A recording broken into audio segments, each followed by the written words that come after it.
The Rally Calder format for next year is something a bit different to what we've traditionally seen in the ARC. Is it about bringing the sport to the people?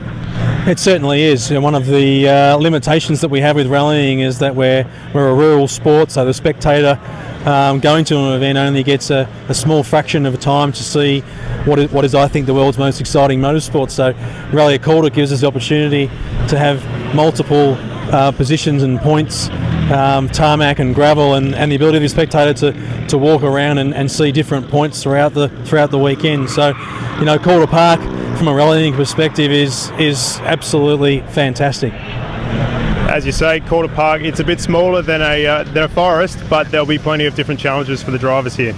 Yeah, certainly. We've got the normal challenges of trees and things out in the forest, but here you've got walls and tunnels and jumps and even a junkyard throughout the back and on the gravel section. So, it's certainly not a Mickey Mouse event, and even some of the drivers today have commented just how technical parts of the course are and quite fast too. So and quite exciting. You've announced a new set of regulations today called G2. Tell us about what they are.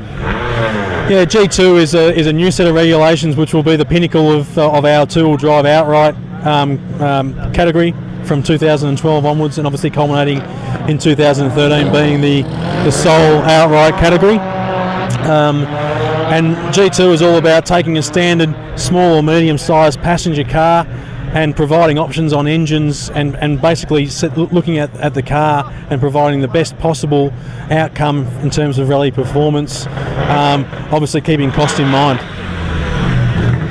We've seen a few sets of international regulations in Australia over the last decade. Is it important to fit something to our market?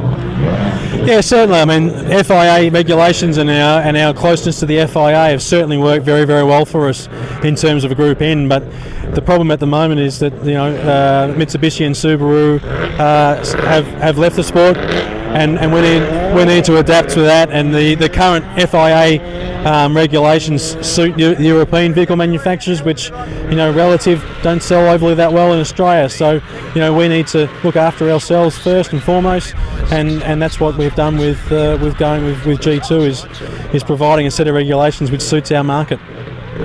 You announced the SUV class earlier this year. How's that going in terms of competitor interest?